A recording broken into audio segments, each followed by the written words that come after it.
42. 42. Still here. Is that? Do you feel that way still? That I am still here. Oh well, no. It's I don't know. It's been so long since we been a long recorded. time. It's the end of June. This is the end of June. Yeah, but when we didn't record since I think May. middle May, Yeah. right? Yeah, so it's been a long time. The dark secret of podcasting is that people just queue up a whole bunch. And the dark. That's the dark secret. Yeah. Seriously, it's called the No, dark secret. I don't know. I just made it up. I'm like, why is it a dark secret?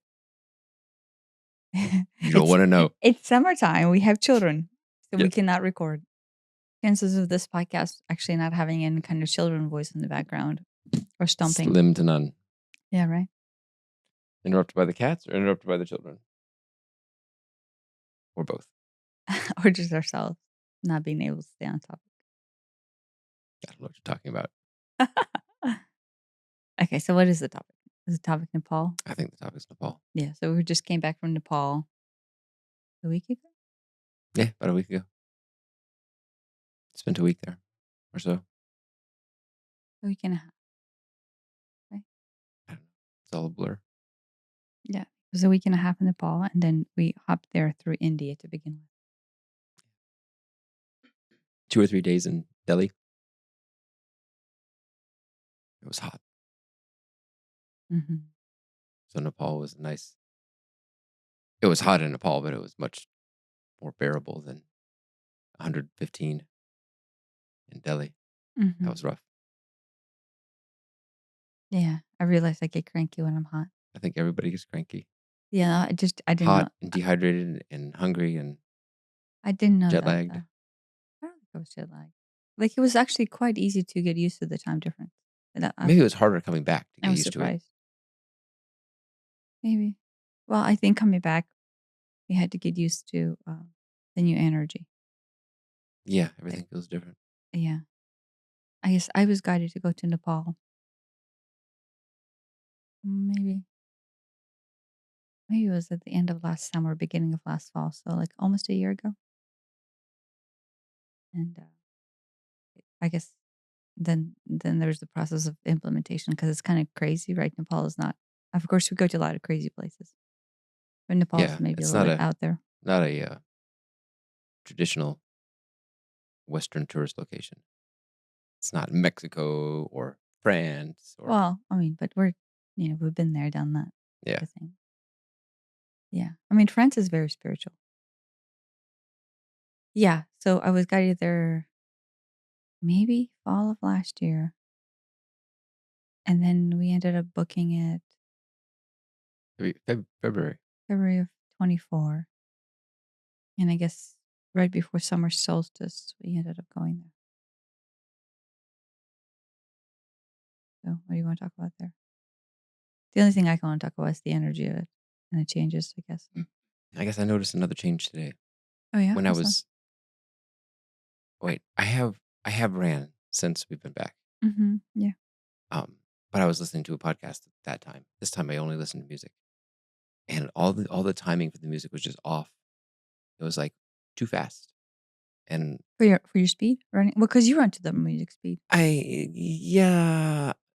try to, but it's not. I used to not be able to not to, but now it just seemed too fast. I'm just like, I've heard this song 1,000 times because it's just my running playlist, and I'm like, it's just faster than it used to be.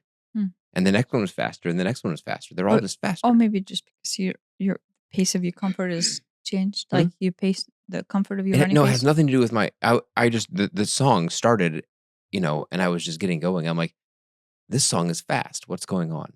I thought that there was some sort of like speed modifier, but there's not. It's like 1.25x. That's what it sounded like, but it's not. It was weird. So like perception of sound? Yeah. That's where I was going with that. Just timing fell off. But timing feels off anyway. Mm-hmm. Temperature feels off. Yeah, temperature is off. I mean, those are the kind of like the physical outflow effects of it. When so the first dream I had that sent us to Nepal was like prophetic. I guess, in a sense that it involved a shaman. And the second dream I had was also prophetic in the sense that it involved a certain set of people. And then, like, the overall message that I got is that things will just be different after Nepal. Now, I say this, like, are they different because of Nepal? Because of the summer solstice and basically the next cycle of interpretation? Because we're all on that. Um, so I think things are different for everybody. I do want to say that, maybe, if I had to guess. But they're maybe more different for us because we basically kind of like the Nepal's energy is very open formatted. So hence, like if you're trying to do any kind of spiritual development, or if you're on a journey of spiritual development, if you're like an awareness of an energetic interpretation, I, Nepal just basically has like a open blanket statement for yeah, that. I see why everybody goes there for a pilgrimage. Yeah. Well, and on pilgrimage, it would be even more. I mean, we were on pilgrimage, but not trekking pilgrimage. We didn't trek. We did the touristy kind of stuff. Well, the touristy. We're just interpreting Nepal energetically without the strenuous trekking. Yeah, But if you're in Nepal, and I think if you go on trekking and you basically strain yourself and put yourself through some sort of rigorous like interpretation, physical interpretation, then it would be very easy to do self development work. Now, I say that realizing you don't have to put yourself through strenuous physical work in order to do spiritual interpretation. But a lot of people think that. A lot of people think that they need to like strain their physical form and exhaust it in order to then calm inside their mental and emotional state to mhm, be able to interpret that. Like they almost need to get the physical out of the way by like, overexhaustion in order to, interpret. right. I mean, either through overexhaustion or through sensory deprivation or Or meditation seclusion. or yeah, living in a cave or Well, yeah, trekking, if you're trekking alone, it is seclusion. So that gives you that space to yourself. But yeah. most of the people don't trek alone. So maybe you're alone in your mind, but you're with a group. But yeah, I mean, I'm there. When we were in Pokhara, there's a lot of trekkers. I saw them in their gear and whatnot. Gear. Yeah, and then in the Pokhara, there's a lot of uh, trekking shops. Yeah, a lot of trekking outfitters. Yeah, Yeah, more. I mean, I'm sure there are plenty in Kathmandu, but the area we were in was more um, I'm trying to geared toward the locals. I'm like trying to comprehend where we were at. Oh, okay, yeah, we were kind of in the hotel area. Things. Well, I guess our hotel was in the city, and then on the last leg of Nepal, we went out into. So we flew into Kathmandu, which is the capital, which is where the primary airport is. Hmm. It's an airport, It's an airport. and then we spent like 3 days there, I think so. and it's very city. It's just a city. Yeah, it's a surprisingly big city. Yeah, it's a big I guess I city. expected Nepal to be more rural. I say that 99% of it probably is, but the city is not. Yeah, and It's very very motorcycle heavy, like moped heavy, yeah, and so like polluted. yeah, Um, and then so we spent 3 days there, and then we flew over to Pokhara, which is to the west of Nepal. yeah. It's about 100 miles, but it's like a 20-minute flight. Yeah, so if you're not initiating any trekking around the Mount Everest area, a lot of people initiate their trekking in Pokhara. It's kind of like a lot of treks there get started and finished. Yeah, And that one is very pretty. It's by the lake. It's in the middle of the mountains. we talked to a guy, an American guy, as we were leaving. He had lived there for a year, but he visited 30 years ago, and one of us asked if the because both the Kathmandu Valley and the little valley that Pokhara is in, this is the middle of summer. Um, it's just filled with this haze, this fog, maybe smog, I don't know. And you can't see terribly far. I don't know, 5-10 miles visibility on a good day. Mhm. Um, And some of the local people said, "Oh, that's just the summer. Over the winter, you can see the Himalayas over in the distance." And I asked the guy, he said, "Yeah, 30 years ago, you could see the Himalayas year round." So it's just smog. It's pollution. Yeah, just Well, sitting in those low valleys, combined with the heat and humidity, because it is warm and it is humid. yeah, well, he said that 30 years ago, which what does that put us? The 90s. In the 90s? He said there was hardly any transportation, like very little transportation. But because everyone is poor, not that many people can afford cars, but there's plenty of cars. But there's a lot of mopeds. Oh yeah, they It's probably just all outnumber cars mopeds. 5 to 1. Yeah, and so he said it's the mopeds just running on, Yeah, I guess whatever their equivalent of catalytic converters is. lack thereof. Yeah. I where did I hear this?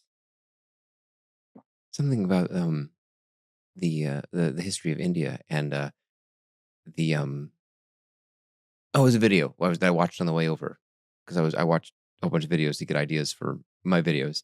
Um, and this one happened to be more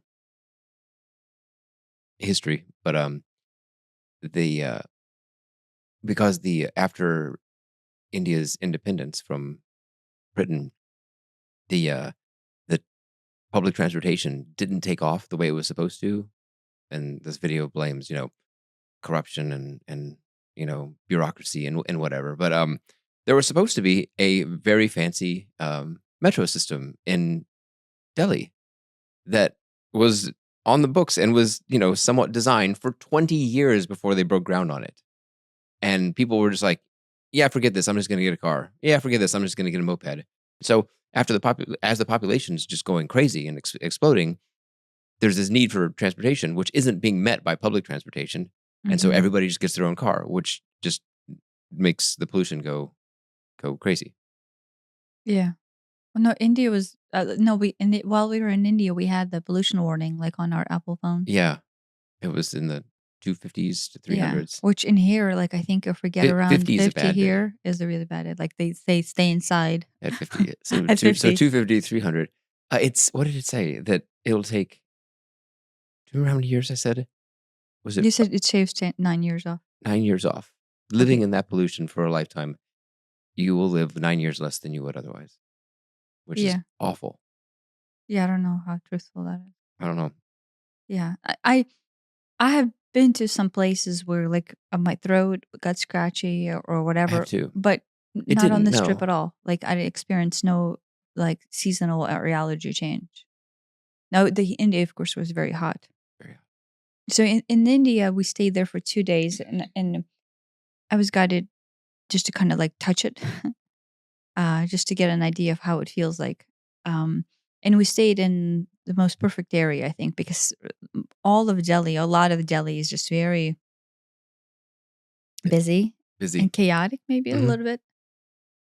And we stayed in a place called the Village, which is kind of How's like that? House Cows Village? House House Castle, Cows which is Village? basically like a almost like a nature reserve around this lake and a former I think like it Sultan's Palace yeah, I think a lake, I think it was more like a reservoir, or reservoir. Yeah, yeah, yeah. 'cause it was built in the 1300s, or was it restored in the 1300s? I think it was built in early 1300s. Or it was No, built built in. in the 12s and then restored in the 13s? I think it was restored in the 15th, Okay. but it was by some Muslim sultan. Yeah. And I guess I did not realize that India had the whole history of Muslim rule. I had no idea. Yeah, I thought it was Like, always. a lot of India, for a lot of history, or, since Islam came about, was ruled by various sultanates. I had no Hmm. idea. Yeah, and so we stayed in the area that was in the I guess ancient history or not so far ancient history. It was mostly it was a Muslim, um, I guess reservoir, but I think it was also called the fort. Mhm. But then I think it was also like grounds, like maybe quarters. Yeah. And, like, there's only one way in that's, like, gated, so Hmm. there's no through traffic. It's just, if there's a car, it's because someone is coming or going, and Yeah, that was yeah. rare. No, that was really nice. Now the area is very unique because, like, I think we got to really experience the local life.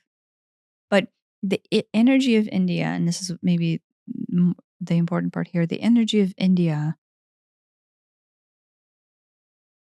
it is nice and pleasant, and it's very soft and sweet. Not sweet in like kindness sweet, but like sweet in like uh fragrance sweet, but in it, um energetic fragrance, not like Gasoline. yeah, yeah. Um, but it is set in its way. Like it is not malleable. It is not meant to be interpreted in any way other than the way it is designed to be interpreted. And so, if you're into Hinduism, and I guess they have a large population of uh, Sheiks, right? Is that how you would pronounce it? Sikh. Sikh, Sikh religion, yeah. I think so. Um, those are the two dominant religions. I guess Islam is there too. Yeah, there's Islam too. Wait, is Islam a third or second? I I thought it don't was know a third. which ones are. Well, Hinduism's Hindus first. I think yeah. there's a lot of there's a large Buddhist constituency too. Oh yeah, okay. So maybe those three or I know four. that's not a religion per se, but Yeah, yeah. And so, but it's set in its way. It is programmed, and it is set to be one specific frequency. I say one specific frequency or one specific band, one specific range of frequencies in order to be interpreted one specific way. And so then the process of spiritual enlightenment, if you're going there to seek spiritual enlightenment, happens through the one and only way, right? Through this band. I wonder if that's just Delhi. I wonder if you get out into Yeah, I don't know. I'm saying Delhi, you I know, guess. I mean Mumbai. Mumbai. That's Mumbai what I to the was. south. I'm like Bombay, but it's not called that anymore. Yeah, Mumbai is to the south and it's on the coast, but it is more Hindu even than Delhi. I think Delhi's more interpreted in variances of religions than the Mumbai is. So I would think it would be even more set. Now, yeah, I cannot speak for the rest of India, but I can tell you what the energy of Delhi is. And so everything is just set. I mean, it's not unpleasant, it's just set though. And I'm not particularly lined in with the the specifics of Hindu teachings in their interpretations of Hinduism, materialism, and their interpretation of abstinence, and their interpretations of lifestyle limitation. It seems to be very narrowed path. Like, but it is a path that works, right? Like through all of their interpretations, it's a very set path, but it's a path that proven to work towards the goal if the goal is enlightenment, right? And one, but that's the rigid set way of beings. I guess I disagree with How does that compare to here? the energy. The rigidness is this? I get United States? Are you talking about United States? yeah. I mean, is it is? I guess Well, no. I mean, I, did you notice the difference between India and Nepal? I did. Yeah, so India is set. It's not unpleasant, but it's set, and it is spiritually targeted, but it is guided in a very unique direction. Versus with Nepal, it is open into interpretation, similar to Costa Rica, right? Like we just came back from Costa Rica not too long ago, Yeah, and it's open, but it's Nepal is more open, right? yeah. In my, I would say that United States is it is less spiritually inclined, Yeah, there's right? no. There's no history of you know s- of spirituality. There's no. I mean, we have a dominant religion, but we don't have a dominant religion from 3,000 years ago. Yeah, so both Um, of those countries energetically come out of ancient wisdom. yeah, Like that's the difference. yeah, Is the peace in which both of those countries flow in comes out from ancient times. Now, United States as a land does have that. We're right. not in touch with it. We're not in touch with that. You're talking about the Native American cultures. Yeah, Native American Yeah, countries still keep it alive yeah, today. That was the question that I had. I wonder, I mean, they are obviously very tuned in into the natural rhythms right, of the right. continent. Because those are the native peoples of Nepal and India. Whereas I'm not a. I was born here, but You go back 10, 20 generations, and I'm not from here, right? Um, what I was saying, where I was going was that the United States has this free for all, whatever, you know, rugged independence. Wild Just West style. wow, yeah, what's his name, Yosemite Sam, type vibe to it that is just ingrained into the culture so much that we inherently want to fight any sort of oppression, but oppression targeted at individuals. Like s- for the most part, speed cameras, they don't fly here. We don't want speed cameras. If we're speeding, you're going to have to catch us in person.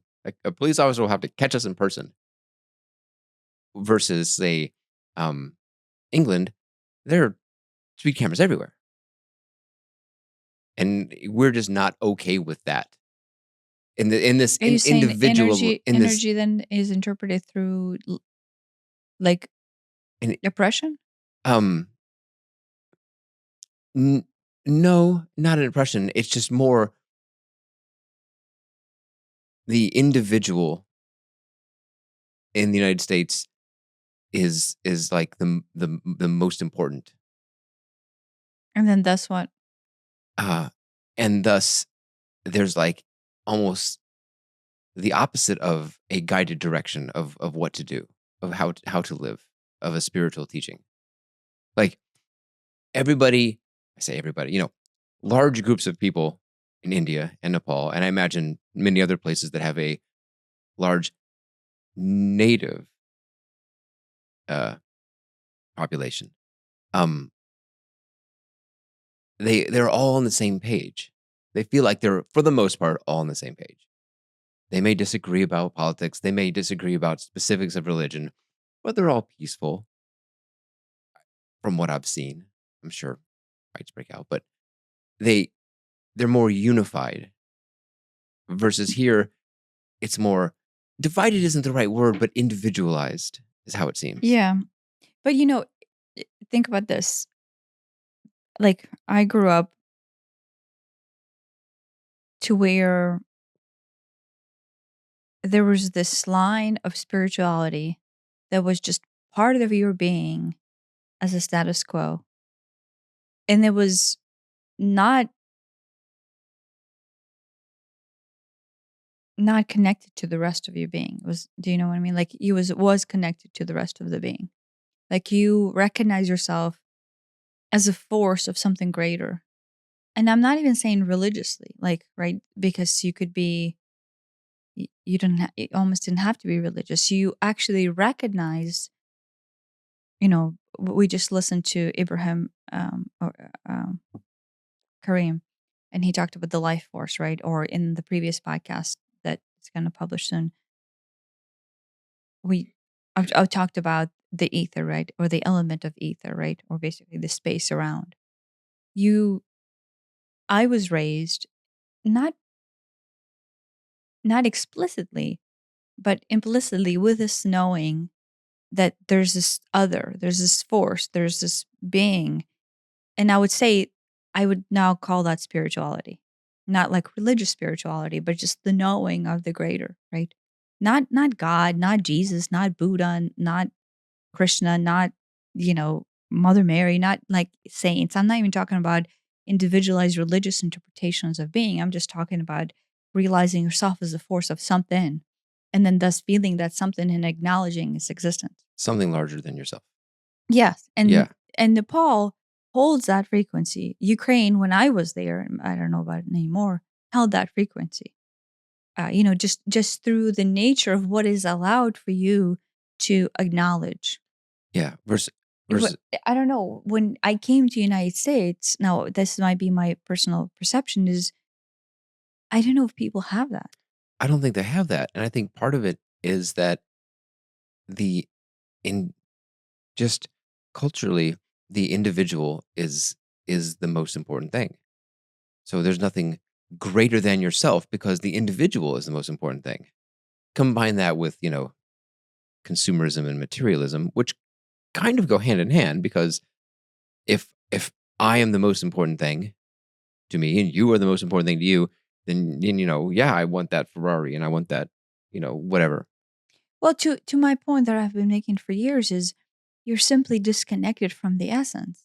And the second you get disconnected from the essence, you're lost. And so unless you recognize what you're lost from is your essence of self, like this spiritual connection to the essence of your being, then what you're doing is you're walking in the world looking. Yeah. And part of that looking journey is just materialism and consumerism. Yeah. So, like, so, especially when you're younger and you don't understand that you're using materialism to fill a hole, but it's because the hole is there. You recognize it subconsciously, and then you're just basically searching all your life trying to fill it through whatever. In my case, the bullshit of shit that I went through in my life is just that. Now, how stupid am I to disconnect from that essence of self at age of 13 and not recognize that disconnection for 20 years? I don't know. But that is the journey that I needed to go on in Hmm. order to experience what I am now. Right. Yeah. No. So United States, the I think there's this, the resonance, the morphic resonance effect. We go back to that. If the country is just at the status quo within that resonance, right? Then by default, it is easier for everybody else to pipe in and catch in, right? Because the resonance is stronger. And so in Nepal, you're born into it, it's there, and then you start to learn and you start to think it, but it's also there. So even if you are ever straight off the path of your higher knowing or connection to your spirituality, it is easy to go back to, right? Like you never feel alone. I would say you're never alone. Yeah. Right? Does that make sense? Yeah. If you imagine yourself in Nepal, even if you're alone, like physically alone, you wouldn't feel alone. Right. So I understand. I can wrap my head around the idea of going there for a Self-discovery journey. self-discovery Yeah. tour. Yeah, but the reason why we have this podcast and the reason why we're talking about it is because I guess I want other people to know what is that they are looking for when they are lost and go to Nepal or go to India. Is they're looking for the loss of the spiritual connection to the ether, to the self of you, if you want to refer to it as life force, that you're choosing not to experience here in the United States, right? Now we go places, and and to some extent, I think there's a benefit to it, but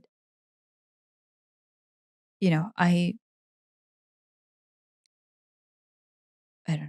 It's irrelevant, but you know, our path is slightly different. At least my path is slightly different, and you get dragged along for a ride. I mean, by dragged along for a ride, and then therefore you're on this journey yourself with me, but on a personalized version of it. Yeah. And the children kind of get dragged along as well, and they're on their own very personalized journey. But Kicking and screaming sometimes. yeah, well, no, but I think we all got cranky in the heat for the Yeah, 2 yeah, days yeah. that we were in India. So I mean, that's normal, right? And they're After about 2 weeks of that, it seems like it's about time to come home. Everybody feels like, "Okay, about time to come home." yeah, 2 weeks is kind of it for us as far as Yeah. being gone. And then, like, honestly, like, a weekend is a nice even reset, at Mhm. most 2, and then I'm ready to go. Right. I guess we've done it before where we go somewhere for a week, and then we go somewhere else for a week, and that breakup in the middle is kind of a reset. But how long how If the in countries are you vastly different. yeah. Yeah, Like last year. we did Scotland for a week last year, and then afterwards, we left Scotland and went into the Nordic countries and Yeah. did a driving trip through it. And so they were vastly different, so it did help some things. So we went it was like Yeah. rugged countryside to cities. IKEA. IKEA, yeah, right. I just saw a picture of IKEA on my screen.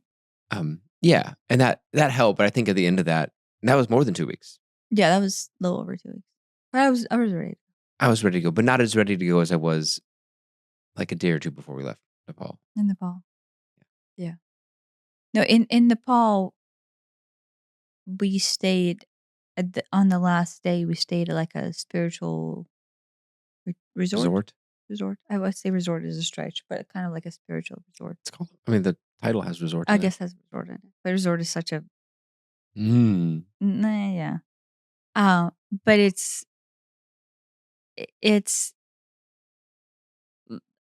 like it is designed for the seekers, It was. but not the trek seekers. It's. My only complaint is that it's maybe overly designed for them. I mean, Yeah. it was nice. It was, by all accounts, an incredibly nice resort. Well, I mean, resort. So the resort geared around spirituality. Right. So it Here's the had meditation. Here's the salt cave. Here's the meditation room. Here's the one of the various yoga rooms. Here's the different chakra temples. It's yeah. yeah, and their classes were the classes that they offered were like was chakra clearing class, Vedic teachings, Sound bowls. sound bowls healing, yoga obviously. And they have gurus there, and you can schedule guru appointments to meet up with gurus and whatever. I don't know Mhm. what classifies one as a guru. Um, yeah, and it was interesting. I was ready to go, but at the same time, I realized, no, I'm not done here because going to that place is the last leg of this trip, and there's something there, right? And I think like a lot of very interesting things came out of that stay, even though it was only 2 days. To me personally, I guess. It's on a mount. It's on a hill, a mountain, and so you can't get anywhere without climbing a lot of stairs. We did like 75 flights of stairs that one day, just going between the various activities and the food and the room and everything. Yeah. Well, the I guess once you leave the Kathmandu Valley, like the outer skirts of it, there's just in the Himalayas and the mountains. Yeah, the foothills, the Himalayas, and yeah, it's just they're And hills. yeah, they're hills, and so like this resort is just kind of built into it.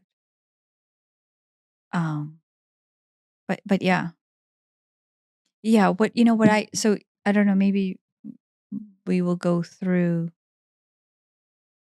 like what came up for us, or like what I know. Since the solstice, things are even more different. But of course, since the solstice, we're also integrating the changes of Nepal. Do you know what I mean? So it's like we had Hmm. the wave of Nepal, and then we were integrating, and then the solstice hits, and then we're continuing to integrate that. So everything is just different and different and different and different and different. And what I'm noticing m- more and more and more is like this separation from self, even more so than before. Do you know what I mean? But I say self like small self. Uh, 3D body self. 3D, yeah. Now, I think I am more in tune with my body. That's what's interesting because like the body sensations are heightened, right? So it is not that the separation from self therefore leaves to separation from body, from physical form. It actually seems to bring in this like enhanced understanding of your being. Like the body is more venerated in a way as you become more aware of Hmm. of your higher self. Yeah, Does that make sense? yeah. Like the food Food is better than ever. is like next level. Yeah. Like to some extent, like touch is different. I mean, sensational temperature differences Temperature, between yeah, that was heat and that might have cold. been the first very obvious thing we noticed was that, I we microwaved some, uh, soup for the same amount of time we always do, and it was just, like, unbearably hot, and it's never that hot, and it Yeah. lasted way too long, and Yeah, then we yeah. made, Like the cacao now that we made it, yeah, it's like still undrinkable. this is still, like, too hot to drink. Yeah, yeah. Uh, In fact, I even turned the temperature down because I was thinking, oh, I don't want to overheat it, but I still did. mhm, Yesterday, the food we were eating was way too hot for the longest it was time. way too hot. I was But it was also, like, way too good. yes, well, yeah, well, Well, yeah, here. I'm an exceptional cook. So just give Uh, me some credit there. yeah, but, like, I enjoy a fruit salad and all, but that fruit salad was, like, really good. Yeah. Um, When I was petting Lyra, um, like, the temperature difference between her ears now, and I know cats' ears are there to release heat, right? They're, like, they're designed for, uh, because they don't sweat, right? So ears is one of the points where they release a lot of heat in their body.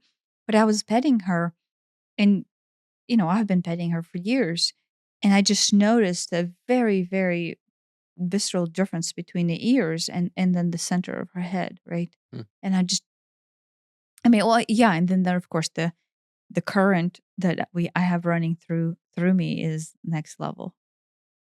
When we do yoga now, um, it's all just influx of energies and energies and energies. And I'm being guided to do Kundalini more in order to continue to balance it.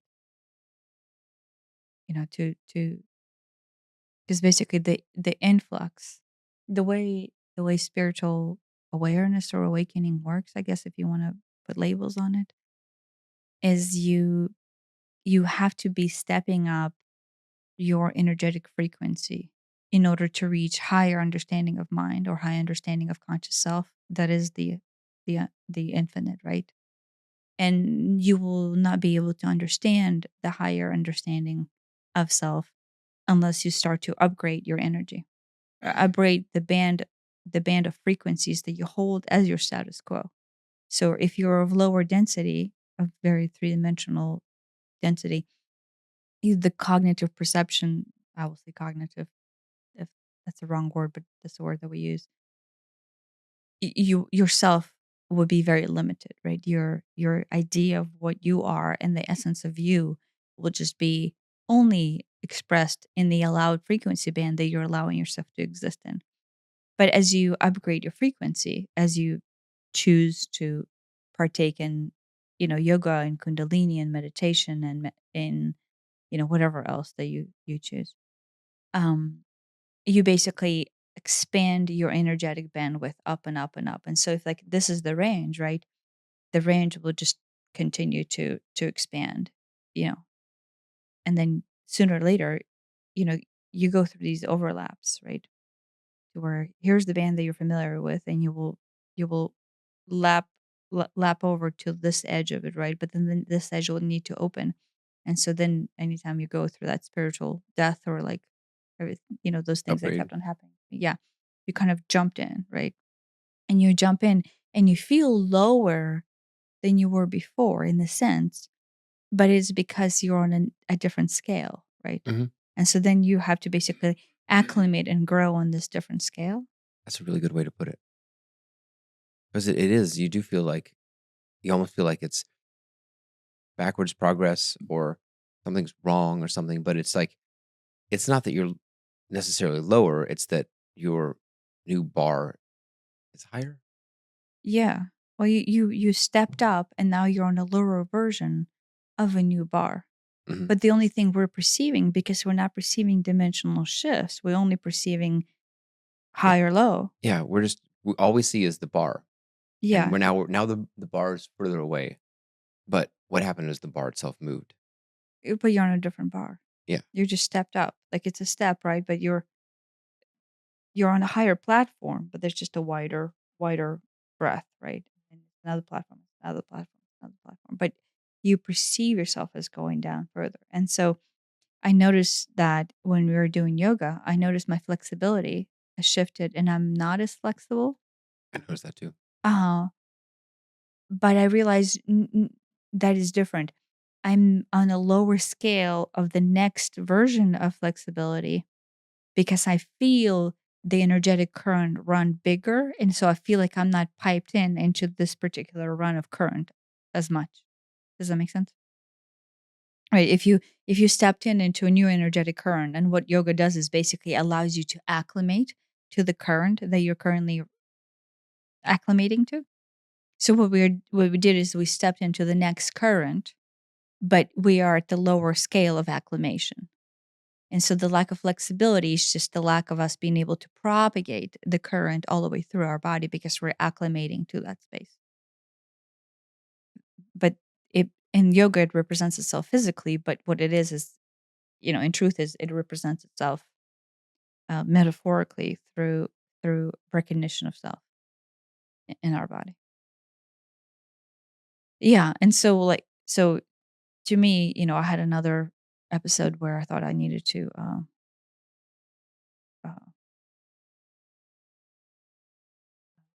turn myself into a psychiatric hospital, just because that shift is so intense to where you almost feel like you lose yourself in the shift. Yeah.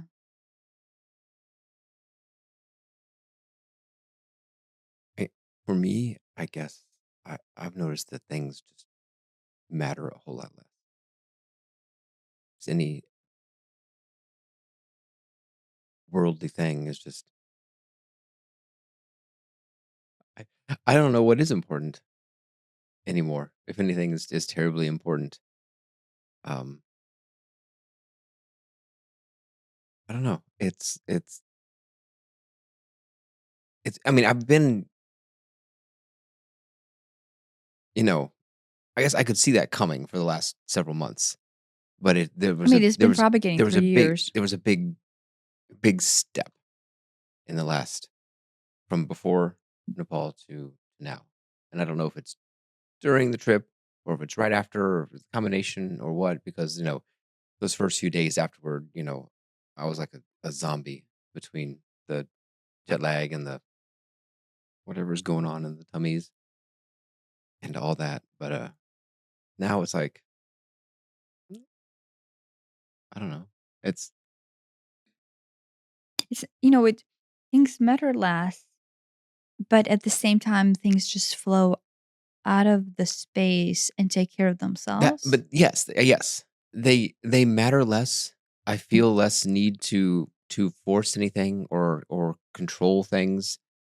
And at the same time, things just work out in ways that I like, ways that work for me. And when they don't work out, I'm not fretting about it. It's like, well, okay, you know, if I had to choose, would I rather this happened or not? I guess I would have rather it happened, but it turns out it doesn't. But that it doesn't. There's probably it not happening is probably in the higher good. So okay, it's no, it's not a big deal, Yeah. and I don't have to. I don't feel this need to understand it why it didn't go the way I wanted it to go. Right? Have there been things within the last week since we've been back that things No, no, not really. Like there was, I was excited about doing that that video, right? And we had all this equipment packed up for it and everything, and then that didn't happen. But I'm like, oh well, okay. It's not. why were you excited about it? I like doing videos. It's I really enjoy doing it, and I was looking forward to it. But then it didn't happen, and I wasn't like, oh, I'm so angry. I know at some point in my life I would have been really upset about that, but it's like, I don't know that was before the trip and everything, but that's probably the most concrete example I can come up with.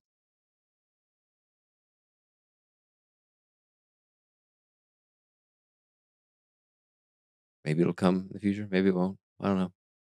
That doesn't really matter. Yeah, but I guess with me, the way I see it is if it quite literally did not come, there was a reason why you needed to pretend to come, and then there was very real reason why it needed not to come. Right.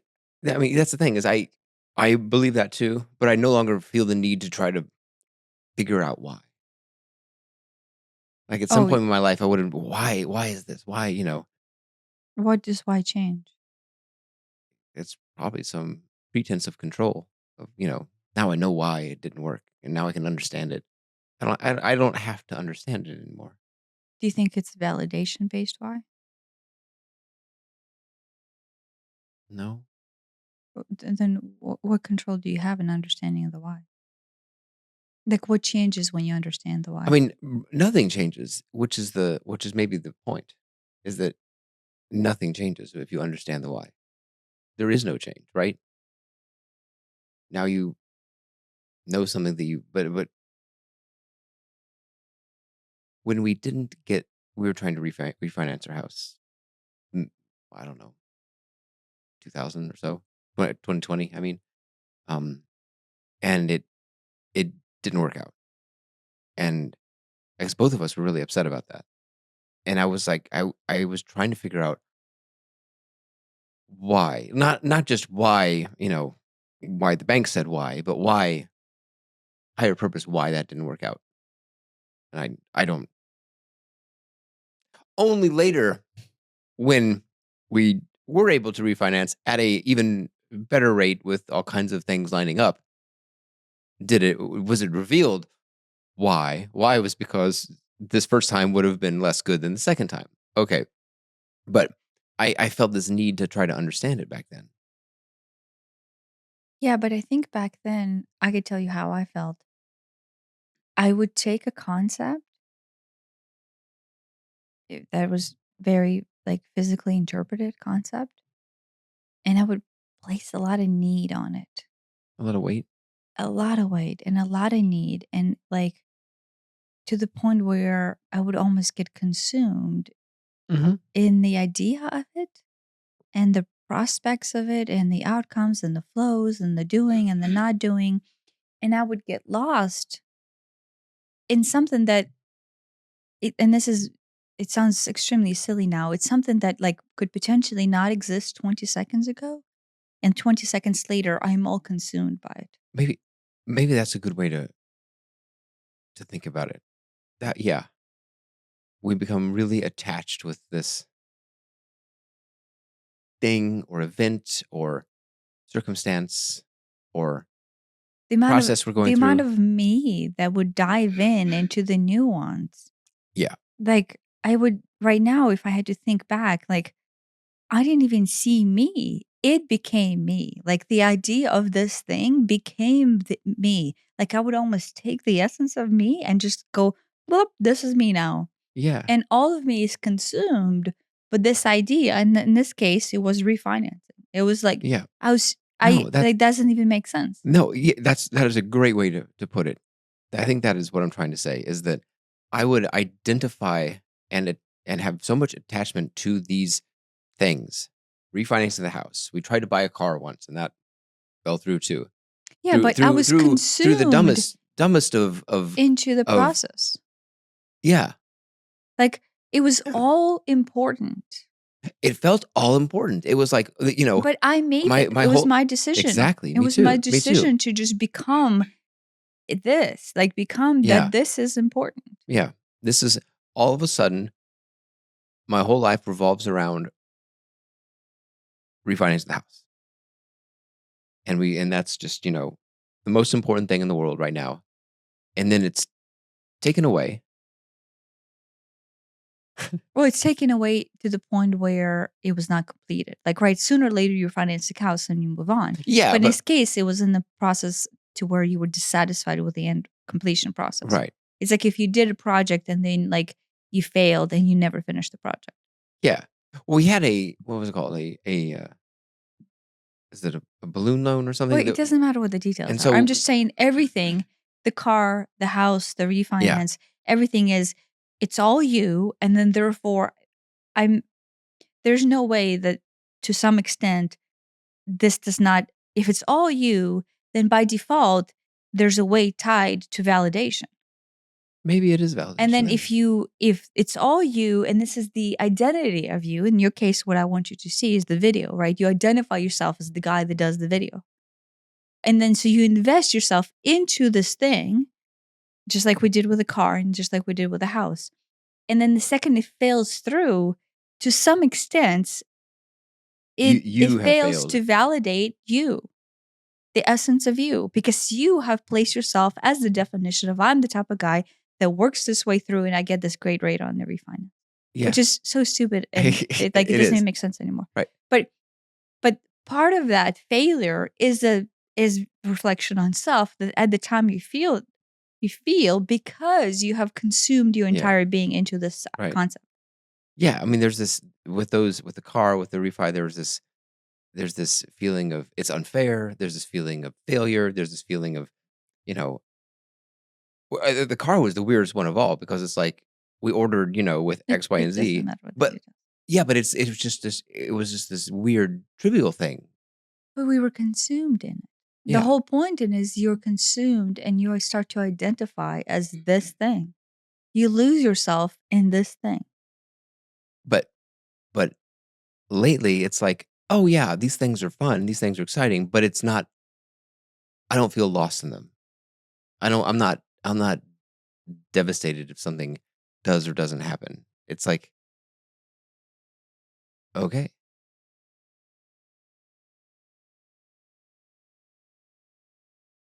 The way you say, okay, energetically has a question in it and Uh, not a statement. It is still a okay oh, and not a okay. it's how about it's more than it was before, at least. Yeah, the reality is the truth of you or being, I say your in this case mine, is getting completely dissolved. Like the identity, all forms of identity that I hold within myself are getting completely dissolved. And to some extent, if you don't understand what's happening to you, it is very difficult to handle. And so your subconscious mind always grasps and try to hold on to any possible remnants or any possible interpretation of how you can feel safe and comfort with still holding some identity. Because we have never experienced a space where you are not identified as anything. There's quite literally zero identification because you are just being. And being is very nebulous, right? There's not much definition in being. And to some extent the psyche is scared of the most nebulous interpretation of self, which is just being. Because we have spent, in my case, 40 years trying to paint a picture of who I am.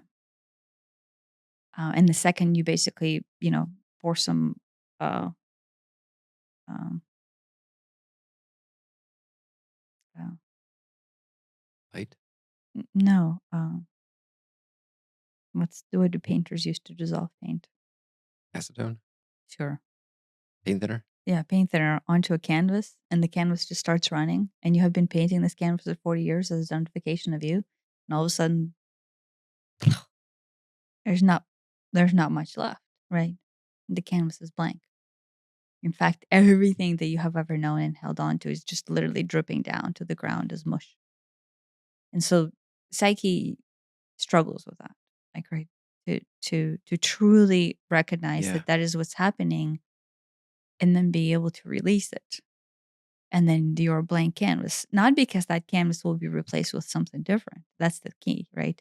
There's a part of you that when that canvas has the thinner poured on it, the first instinct, and this is what I've been struggling with this for long, is try to paint something else on it. Yeah, Like, yeah, let's just get it dried off and let's paint replace another mountain on it, it with another flower. the next thing. Yeah, and Yeah, you're just the the psyche just wants to. It has never been in a space where it has not tried to identify as something or hold on to something as the definition of self. And so it is quite difficult to one recognize that your your canvas is being dissolved and is becoming a blank slate. But I guess the second part of it is it is hard to recognize that there's no filling that slate with anything else. The canvas will permanently be blank. That is being. Being is a blank canvas, which is difficult, right? Like I can understand how from three-dimensional interpretation, what? like, I think people listening to this, if anyone's still listening an hour in, they would go, yeah, that's just crazy. What do you mean? What does that mean? I mean, you have always talked to me of like, what do you mean? You don't enjoy good food? You what is that? Yeah. Isn't that point of life is to do Right, this and to do right. that? And And then it's there's this visceral fight for holding on to the status quo of the canvas or trying to paste something else in. yeah, and it's the difference between being able to enjoy the food and, like, identifying with enjoying the food, or maybe with the food itself, or with the process. There's this it's being able to go, "Oh, that's a nice flower," versus going, "Oh, that's a nice flower, I need to take it with me." Yeah, walking away from interpretations. When the Buddhists and the Hindus talk about materialism, consumerism, as then being lost, this is what they're talking about. They're not actually talking about you actively not buying a buying shed or being a minimalist or whatever the fuck the interpretations of modern Yeah, society is. It's not that. the amount of stuff becomes irrelevant. It's the mindset around needing Identification. I say needing the stuff, but needing the stuff in order to to cope because Well, to some extent, you're identifying with them. You're yeah, identifying yeah. with everything that you hold on your I canvas. am the guy who drives a Ferrari. I am the guy who, you know, is a high-powered lawyer. I am the guy who X, Yeah. I'm the guy who's a minimalist. I right? mean, like, that's fucked up. You're Right? literally taking something that's supposed to be spiritually aware and you're Yeah. going, "Oh, no, look, I'm the type of person that is free from Yeah. possession." When all you're doing is holding on to the fact that you're free from possession. Yeah, Like, your identity is you wrapped. have identified as the guy who has few possessions. And there's nothing wrong with minimalism or Ferraris or lawyers. That's all it's all fine. It's not that. Those are all interchangeable in this example. Doesn't, the Ferrari or the Well, minimalist. you're seeking identity. The entire portion of ourselves being lost from who we are is that we seek identity in the canvas that we have painted for ourselves. Mhm. A long time ago, they gave me an analogy of a tapestry, right? And the beauty in of individual string that goes into a tapestry and how beautiful it is as a whole, right? And like the amount of, I don't know, like ingrained consumption that I felt in one string was just so beautiful and all consuming. I just could not even imagine holding anything more beautiful than just one string. Like, just imagine a string and the weaver makes a string and they dye it in its specific color, right? And you're just lost in the string. And I I was so lost in the idea how beautiful this one string is, this one string of one color. And then they're like, but it's a tapestry. Like, you step back and it's a picture. And then you're like, fuck, there's like billions of strings.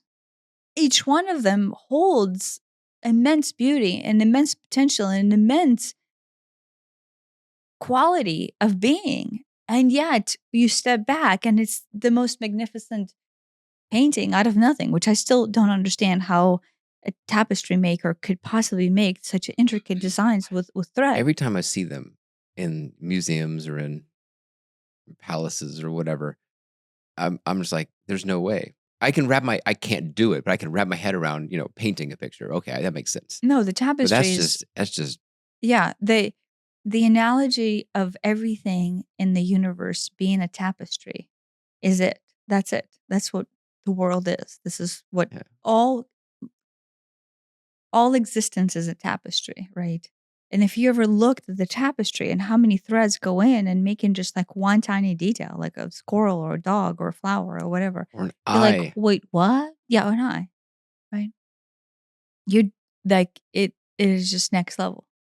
But we are the strings, right? And so the canvas that we are holding on to, right, is our interpretation of what our identity is, when in fact it's just one string. within the most magnificent tapestry.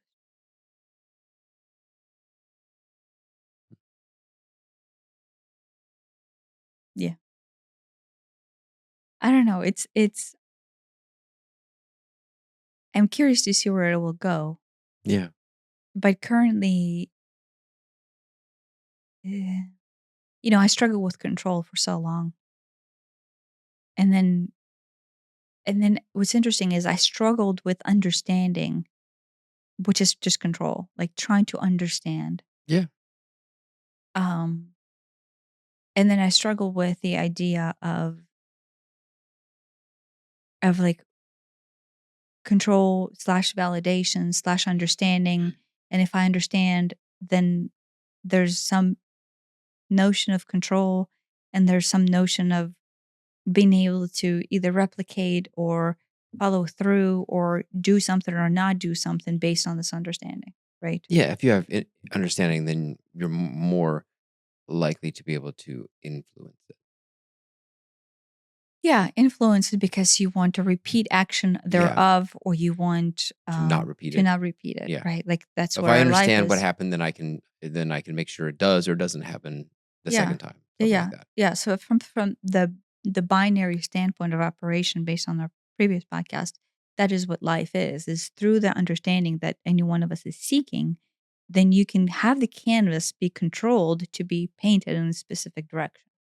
And then our entire life basically revolves around having this canvas look a specific way through notions of control, thus understanding, thus validation of like, oh yeah, if I know more, therefore I can control the canvas to look as such, right? And then my experience in life will thus be this. And so through all of the times we try to identify how we want our canvas to look out of fear of letting it not exist or letting it be blank, right? Because unknown scares us, right? But at some point, if you let go of the fear of the unknown, right, which is kind of like what the most prominent thing is happening on Earth right now, is we're learning to let go of fear. Um, then at some point, some people will reach a point of understanding that the canvas can remain blank, and there's right from the yogic standpoint, you would reach a lot of comfort with a blank canvas. Is it blank or is it just you're no longer the artist and maybe the universe is the artist? Is it blank blank or is it you've relinquished control of trying to determine the outcome of this painting? The canvas technically is a binary representation of your being, like your representation of control and your representation of wanting something to happen and not wanting something to happen, right? You will not paint you will not paint a skull on the canvas, instead you will paint a flower, right? So our canvas is our perceived interpretation of how we want our life to look, how we want to be identified in this life. Okay. So the canvas is an expression and identification of self. Okay. So I had the metaphor differently. Okay. how did you More like it's our I didn't have it as our perceived I had it more of as a representation of our life than as our perceived representation of it's the life. same thing though, isn't it? How is it different? Perceived versus representation. That's another point of misunderstanding is they don't understand is when we try to come across a specific way, right? There's no such thing as future, right? So we want to be a specific way into the future. Does that make sense? If you're a lawyer and you feel like shit about yourself and you feel like you're out of control, right? When I wanted to go to law school, right? I feel out of control. I feel like the world is out to get me. I feel like I am too small and I am too weak and law degree will give me control, right? That was my thought process behind law school.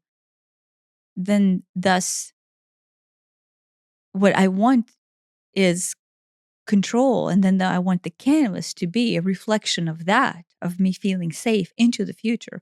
So what I'm trying to do is I'm trying to design concepts of safety, of perception of self where I'm safe into the future, right? Right. There, but there's no future, right? It's just is. And so I am programming my future to have the lack of control and safety that I have right now. And I'm literally programming that into the future. Or like after my bachelor's degree, another 2.5 years in, and guess what? I will be in control and I'll be in my future. It is always, once I get X, once I achieve X, once I get the job, once I get the car, once I get married, once I have so much money, once I have this or that, But it once I have the degree. but you're literally at the point of A, predetermining the outcome of once 2.5 years out for a law degree of B. But you're predetermining the scarcity and the fear and out of control state of being into 2.5. So you're literally pre-programming your state of being 2.5 years out into the future. Now, there's no such thing. I will point this out. This is great. There's no such thing as actually pre-programming anything out into the future. It is the moment of now that you're in possession of.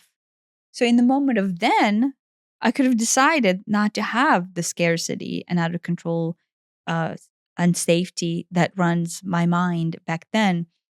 And then 2.5 years didn't have to do any. I didn't have to do anything in those Right. 2.5 years. And whether or not you went into law becomes irrelevant.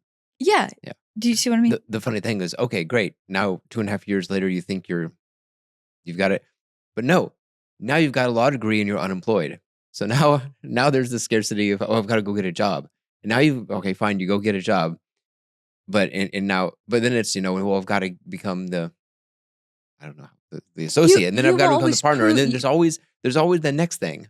Yeah, but even you will never reach, right? Like in law degree, I knew someone who was a very successful lawyer, and then he went into it with intentions of uh, Helping people. no, proving himself, Oh, and but that's what most lawyers are, is proving themselves and changing the perceived notion of self. But of course, because most people do not recognize that when they're seeking that validation from the world, the truth is they're just seeking that from the inside. So he spent his entire life as a very successful lawyer. Like I would say maybe, you know, top lawyers in the United States if you had that type of a ranking in criminal defense, right? Which is like a really difficult place to be. And and high stakes. had an amazing track record of clearing, criminal defense cases. But solely for the reason of trying to prove to himself of what he is not Was it versus what he's wants to look like. was it to himself, or was it proved to someone else, or is that really the same thing? It's the same thing. It doesn't even matter what the nuance is. It doesn't even matter if you pick your uncle or your country to prove something to. Do you know what I mean? That is irrelevant. The truth is you're always trying to prove something to yourself. You're always trying to paint the canvas of yourself, right? You are holding the damn brush and you have the canvas in front of you. So you're always trying to prove to yourself. That is the only person we're ultimately responsible for proving anything. Yeah, and so right, he died with that. He died sitting on his deathbed analyzing all the amazing ways he has proved himself into the world with all the amazing track record he had as an attorney. Right? And you know, I realized at this point the only thing I can see from it is she looked at you like, "What you think?" I noticed it. Did you notice Yeah, that she looked at you I gave like, her the yeah? eyebrows. But that was a look of like, "Oh, what do you think about this?" That was the most human-like facial expressions. No, she's very special. We should have an episode of on her. No, don't, she just went to bed. Right? And it's to me, to some extent, from the three-dimensional interpretation, it's such a shame, right? But now I realize, well, no, that is what he came here. He came into this reincarnation or this interpretation of self in order to live this full life cycle where he was immersed in trying to prove this essence to himself. Which is, which is like, you can look at it as like, oh, like it's such a small drop out of the vastness of experience. But that is just what his choice was into this experience. Back when I was first employed, like 2004 or so, I I really, really wanted to prove myself to, the team and the boss and everything. And, this is above and beyond. I just want to do a good job or just taking, pride in my work. No, This but this was that was like, to you, the pinnacle of proving yourself. You have spent your entire life trying to prove yourself and showcase yourself as this amazing human being your whole life. Mhm. But doing it as in a job straight out Yeah, of college, as what a in your yeah, case a was a professional professional. pinnacle. Yeah. That is what you were And striving for it in was your I just mind. remember it being really, really important that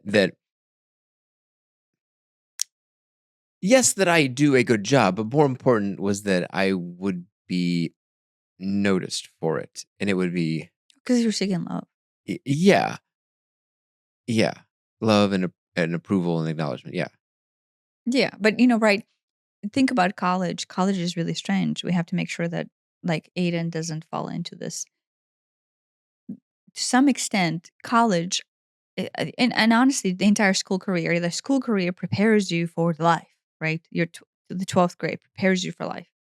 Or it's supposed to prepare you for something in the future, right? Like, oh, you complete this and now you can go okay, you and talking about K through 12? yeah, sure.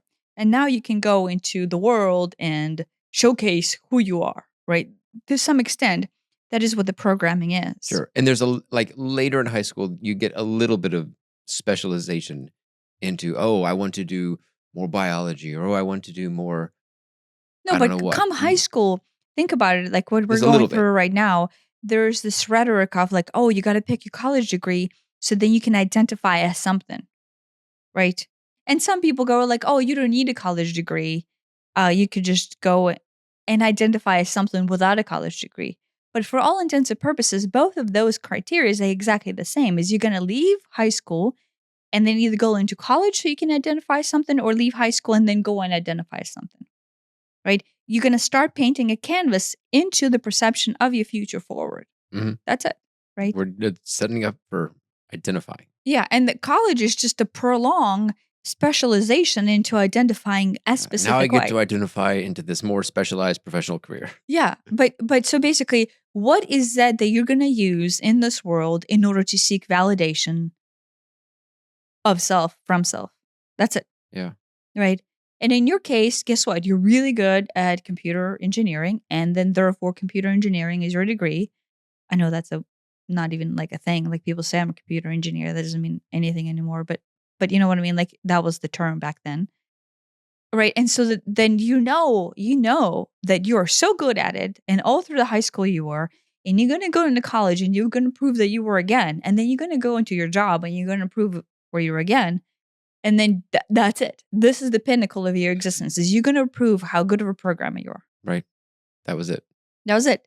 And so at some point in your life, when you hit like, wait, well, here's how it looks like. Here's Fortune 500 company, and here's how me looking so good looks like. Yeah. And Yeah. then you're like, how much satisfaction is there? There's no satisfaction in that.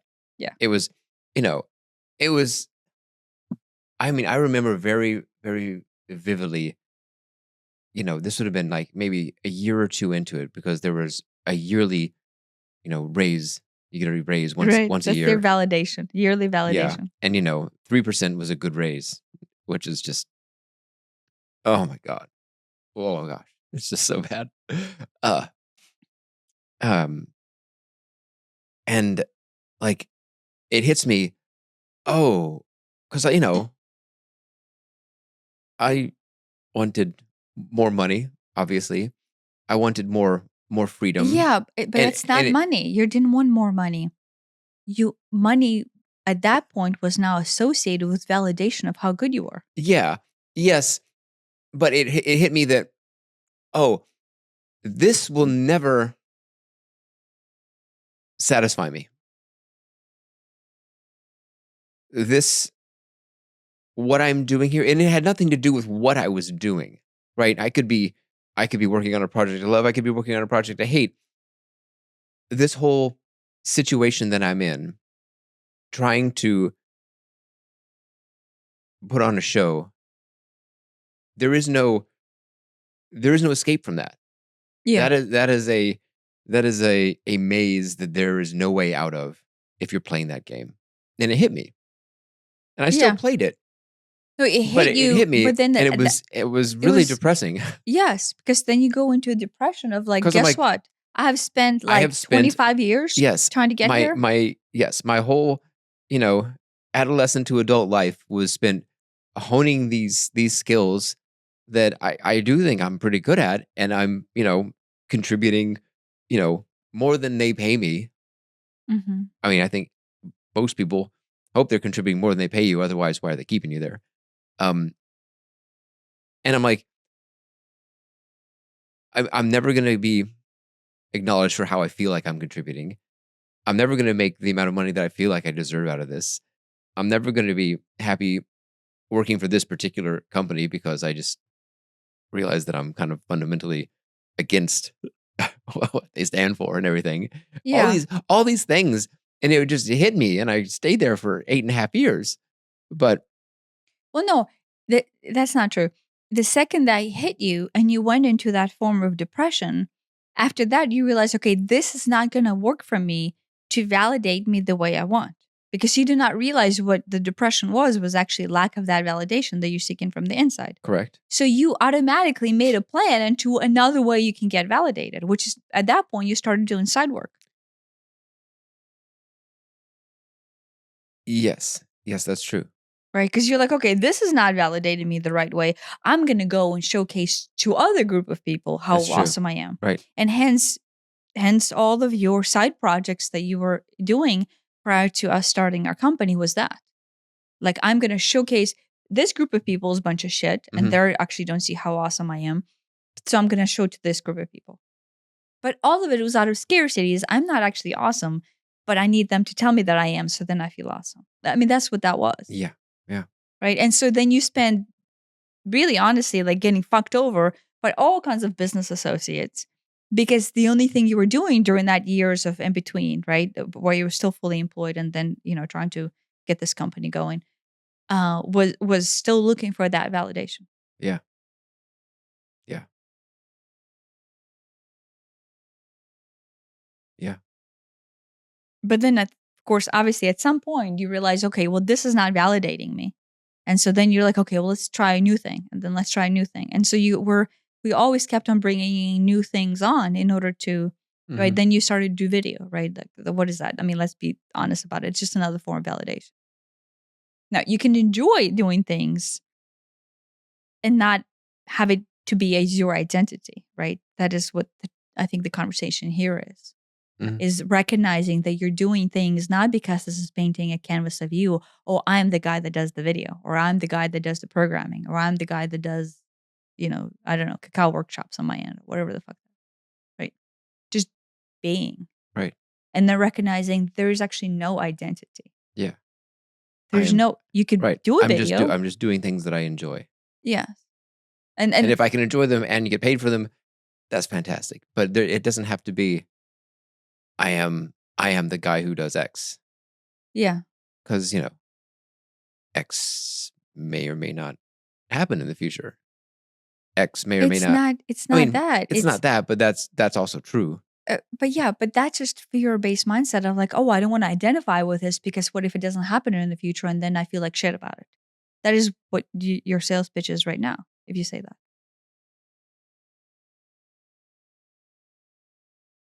you want to be identified as the guy says, but you're too afraid that the X might not happen in the future, just like with with the last video project. And then therefore, then look, I don't want to be. um, so dependent on it and then feel like shit afterwards of when it doesn't happen, as opposed to not being attached to it as your identity, as something that you do. Like, what if it's just not part of your canvas? What if the canvas is blank?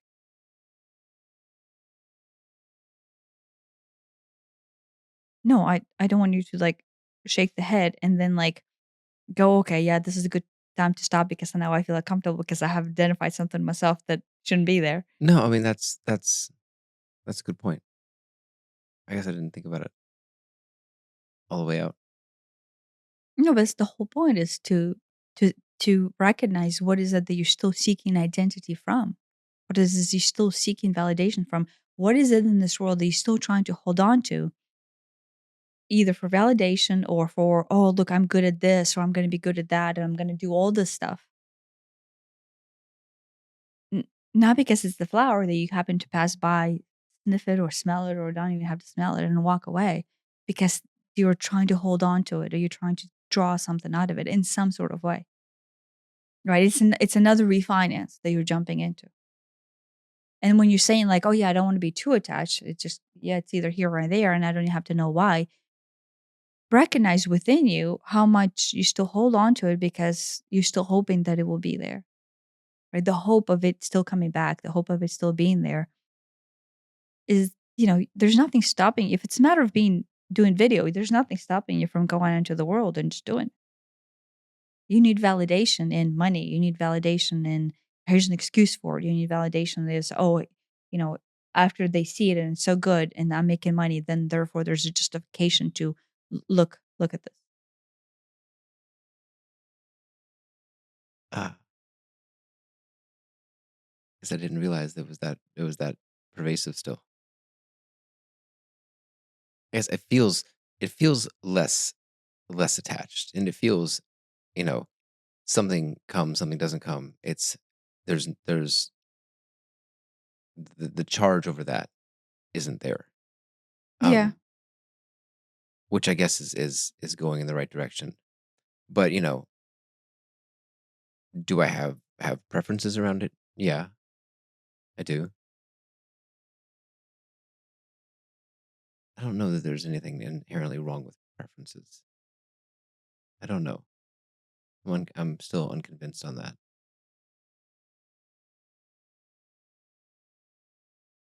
Preferences is a weasel word to cover up something else.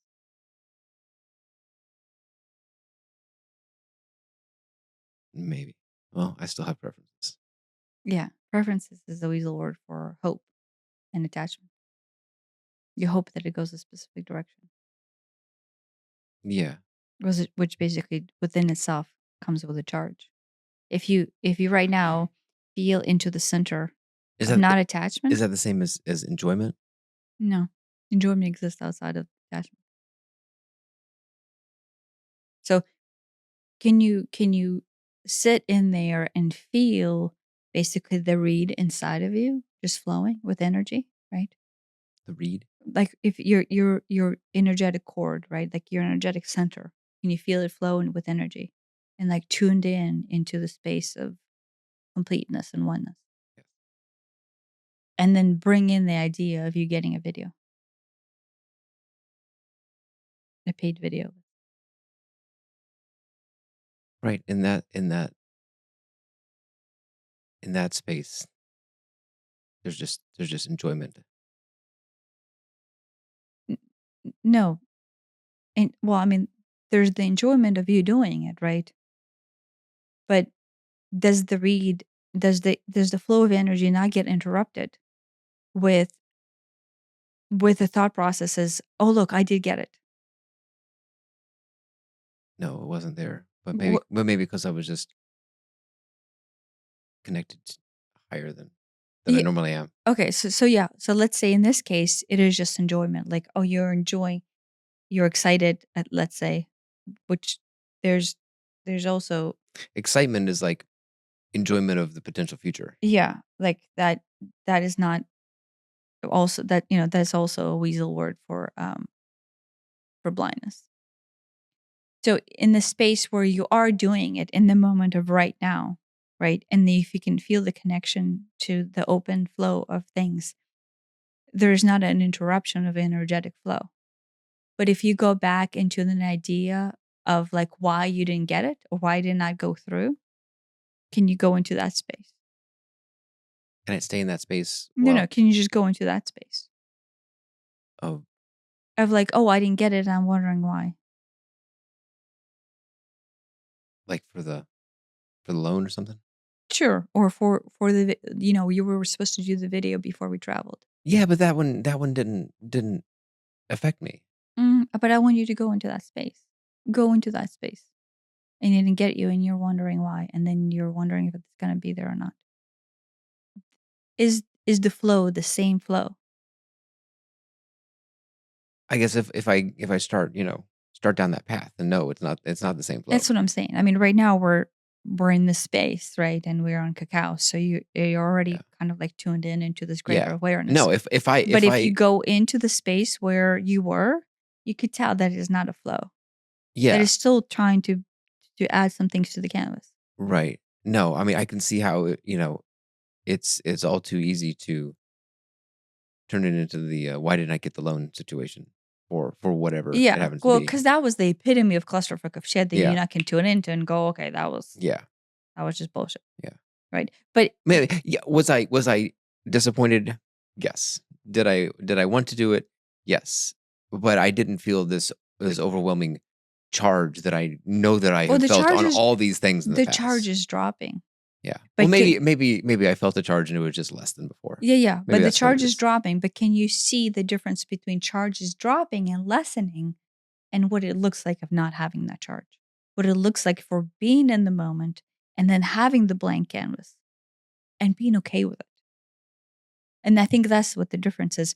If you're still trying to prove something to yourself, if you're still trying to hold on to the identity of a canvas, looking a specific way, or you doing something or not doing something, then the canvas is not blank.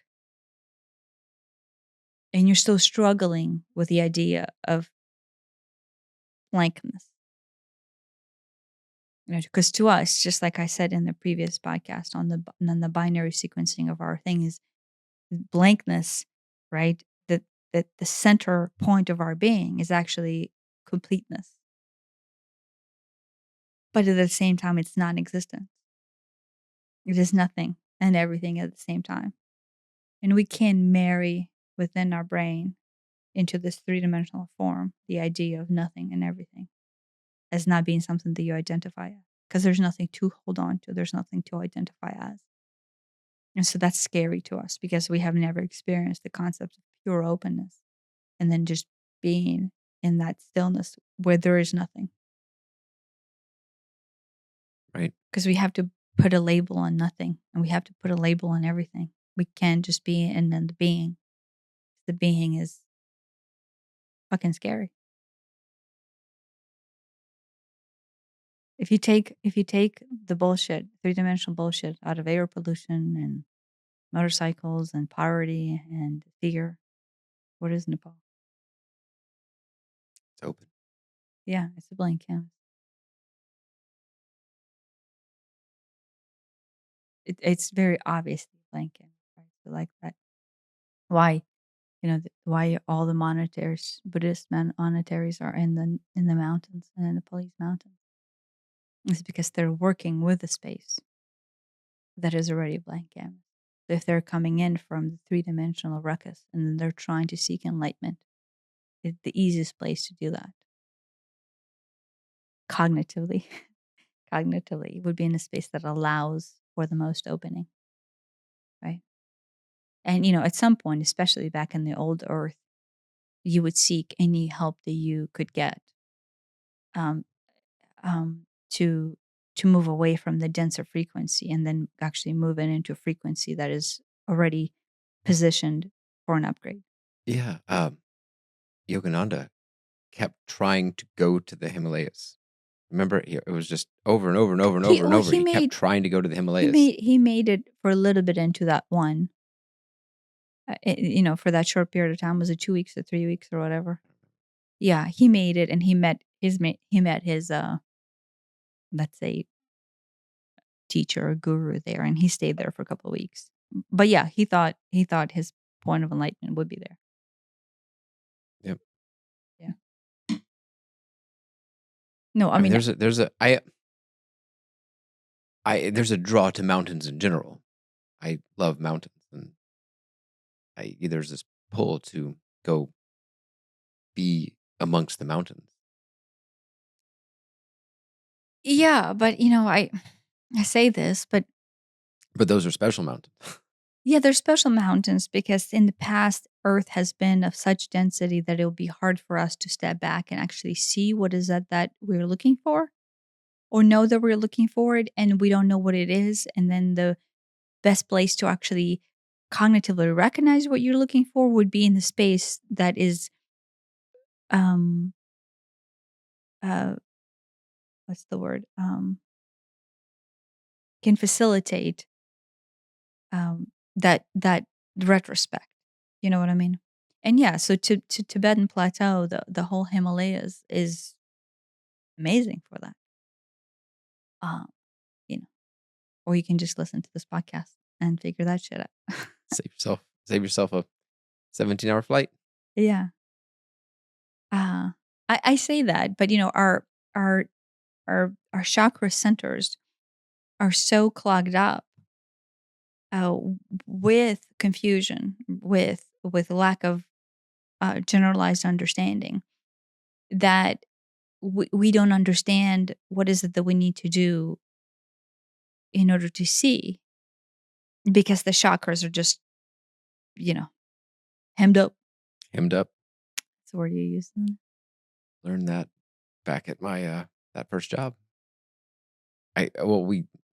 Me and a friend went out to the DMV, which was not too far away, because anything you can do to get out of the office, even going to the DMV is better than being in the office, which tells you something right there. And there was someone in the DMV who used that term, and we both thought it was hilarious. So What is the origin of the term? it just means like No, I know what it means, but where's it originated? I Like, where's the? I have no idea. Never heard it before. Yeah, I don't I know. don't even know if I've heard it since. Maybe a couple times, but No, I hear it from you. You use it a lot. I think it's hilarious. Yeah. No, but right. So if Hemmed we up. if we're lost in our hemmed up chakra system, then we can't even perceive or see what is it that we're actually looking for. The road seems so fucking far away.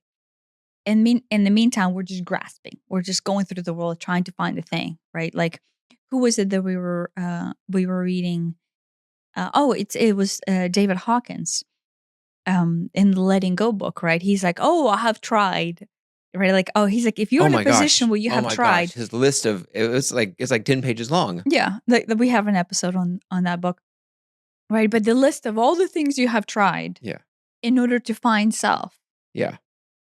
I've tried yoga. I've tried meditating. I've tried going to the mountains. we will not I've be tried able giving my to. stuff away. I've tried buying stuff. I've tried drugs. I've tried sex. I've tried it just there's like literally like 5 or 10 pages of all these things, and it's like it was like almost an exhaustive list of anything someone could conceivably try to do. I've met with a guru. I lived in a cave. I gave away all my possessions. No, there I was a list I of things on converted there. to X religion. No, but everything we do, I cannot stress this enough. Everything we do in this life is for us to try something. Like, quite literally everything. We do not do anything in order not to identify or see ourselves as something, because we have failed to see ourselves as being. For when we continue to live our life and not seeing ourselves as the being, we will be lost looking for something, or trying or not trying, or doing and not doing, and controlling and not controlling, and fearing and not fearing. The entire life of the binary sequencing will continue to be that way for as long as we deny ourselves the open canvas of being. That's it. Which is, it's so right now, it just seems so contrived that we have spent our entire life trying to be something, at least on my end, in order to just get to the point where you realize, oh, the whole point of it is just realize that there's nothing to be. And that's it. There's nothing to be. Like I feel that viscerally. Like I feel that as me. Do you know what I mean? Like I don't know if you're registering it that way. Because how long think about how long you and I spent arguing the idea of what it means to not have attachment and to not have possessions and to not have sex and to not eat and to not drink, and not from the standpoint of action, but in your case you were interpreting from the standpoint of very physical, visceral, root chakra interpretation of being. What is the Identity. definition of being? Yeah. Right? You were flipping the fuck out. Yeah. To the notion of, oh, I'm going to give up coffee, or I'm going to give up running, or I'm going to give up, I don't know, masturbation, or I'm going to give up sex. Right. Just the charge. Right. You were fighting with me because in the thought process of that, you had to dissolve yourself. Right. Right. It was I complete was so dissolution of self. identified with it. Yeah. And it's not that any of those things are inherently wrong in and of themselves. It's That when you say that, you keep on repeating that. There's nothing, it's not that running itself is bad. It's not that coffee itself is bad. Coffee itself is bad. But to me, it's the identification with it. It's or using it as a coping mechanism for something else. Yeah. So I will, okay, maybe this is what I need to say is each stage of your energetic interpretation will have the same items be interpreted a different way, whether or not you're primary in your root chakra, in your sacrum, in your spleen, in your solar plexus, in your lower heart, higher heart, throat, altar major. I will maybe take altar major out of that. Your mouth, your nose, your ears, your eyes, your third eye, and then your crown. So you will interpret world differently, right? Hence the infinite number of ways one can interpret any one thing not only lays on the level in which your energetic center is functioning, but also, through 8 billion of us, let's say, in this plane of interpretation, right? So think about how you used to interpret running when you were living in the root chakra. Yeah. Right? Your experience was running was vastly interpreted different. Like when you ran and what you got out of it was different in the root than what you would in solar plexus. Right? So the argument when I told you like, oh, guess what? You are terrible because you run, right? Because that's how you perceive that argument. And therefore you should stop running. When you were in the root chakra, you were viscerally angry at me. Like angry at me. But at some point you got an idea, wait, somebody could potentially run for the wrong reason. And then you moved into your solar plexus and you understood the interpretation of your running when the running was being fed through the lower root chakra. And then you're like, oh yeah, I see how it could be done for the wrong reason. But in that same light, just how you can interpret running through the root and then you can interpret running through the solar plexus, you can interpret running through the third eye. And there's all the chakras in between. Right. I'm not even talking about, let's just brush stroke it to 7 chakras. There's, 6 other chakras in the middle. Right. Or 5 other chakras in the middle. Right? That is what I am trying to get at. When you say there's different ways for anybody, to interpret something, that you can do something for the right reason, for the wrong reasons. There are actually 7 reasons to do something from, at least, like to keep it simple. Is there a right one, or is there just different? Right. What is the definition of right? Everything is right based on the choice of yourself in this moment in time. Everything is a choice. In this moment in time, I could choose to be It, in my lost is, state of being, and is I can interpret running through my route. is there one of those that is the one that one should work that you are working toward? I don't, I'm trying to avoid the word right here.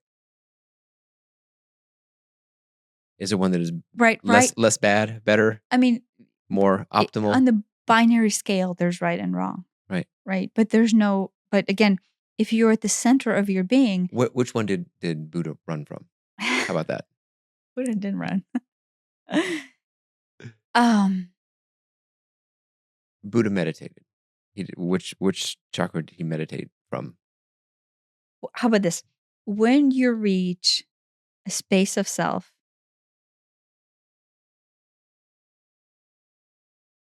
where you are being, where you are the blank canvas, all aspects of running are the right type of running. Because it is the choice that you're choosing to experience self in that moment.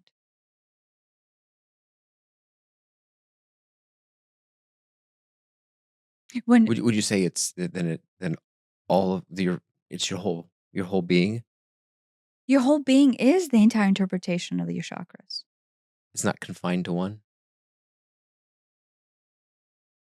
So the way it works, you have a reed in the middle, right? You have the Kundalini channel in the middle, and it runs your energy up and down, right? Like exchange of energy is always happening. It's interaction between Earth and it's interaction. Let's say you will use sky, but that is a very, very term that I'm using not to confuse anyone. And so you have this reed, and it's just running up and down, and then your interpretation of self would choose to pull from or concentrate on the specific version of the interpretation out of this read. Right? There you go. Example. When you and I have sex, right? And we don't have this type of sex, but back when you and I have sex, you could tell there was a time you were having sex with me from a stuckness solely of the root chakra. Yes. You could tell that sex. True. Right? And then there's the sex of like seeking longing and validation out of an experience, where you just want to be absorbed and fixated into someone. Do you know that sex is? Mm-hmm. That is your sacrum, right? Okay. So do you know what that feeling is? And then there's the sex where you're free and you're open to interpretation, and you just want to explore another physical form. You want to explore another physical being, right? That's your solar plexus, right? Okay. And then there's the sex where you are can you relate to the solar plexus? Okay. So then there's the sex where you're held in the infinite love of the divine, and you're overflowing with so much abundance of love that it's like spilling over. And the only thing you want to do is share that with another in hopes that either they will feel it from you, or it almost doesn't even matter if you feel it from that. You feel the overflow of abundance. And it is like probably the most ecstasy consuming feeling you can feel. Yes. Heart chakra. Okay. Right? So then you go into so the heart then. So when you reach the heart, that is an active point of being. That overflow is an active point of being. So from the heart chakra, you actually activate a different type of awareness. So after the heart, you don't actually separate the lower chakras. You enter into a pivotal point of expression. Heart being the middle between the lower 3 and the upper 3. Yes, but when you are in the root chakra having sex, in a solar plexus chakra having sex. I'm sorry, in sacrum and then in solar plexus, those are three very individualized interpretation of sex. Do you know what I mean? Mm. Can you tell that they're separate? Yeah, yeah. They don't cross over. Like you don't take your density of, I'm judging here, but your density of root into the fucked up version of sex, and you somehow carry that over into solar plexus, and they mix, and then they somehow blend. They very much kind of stay separate, Compartmentalized. almost in a sense. But the second you hit your heart, your individualized being overflows with that energy. And so after that, it actually all carries up as one, right? Does that make And it sense? shoots up. It almost like, it's almost like a solar plexus sacrum, so, or I'm sorry, root sacrum solar plexus, like boop boop boop, and then after that it's like bloop, there's like a gate, and then like now it's heart, and it's like almost like an upgrade, kind of like binary dualistic upgrade, but it is not. It's just a choice and interpretation. Okay. And so after that, you carry that energy forward. So the reason why I say that is when you go into the throat, that overflow feeling of like divine expression doesn't lose itself like it does, like let's say if you're having sex in solar plexus away from you and not your root, right? So in that case, is that divine flows, but instead of being all consumed and always overwhelmed by that flow, you now go into expression. You go into sex is now an expression. You're not drowning in the ecstasy. You're expressing the flow of ecstasy. Does that make sense? Yes. Right? Like if I put my hand on you and I'm in ecstasy, it is consuming. It is almost like consuming. Mhm. But if I put my hand on you and if I'm in the throat,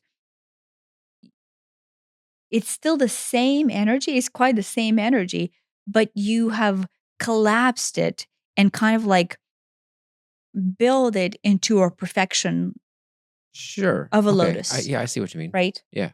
And so then you're expressing the same hard energy, but as concisely and nuancedly as possible. And so this is going to go off on, we're like way over the time, but this is going to go off into a weird topic. But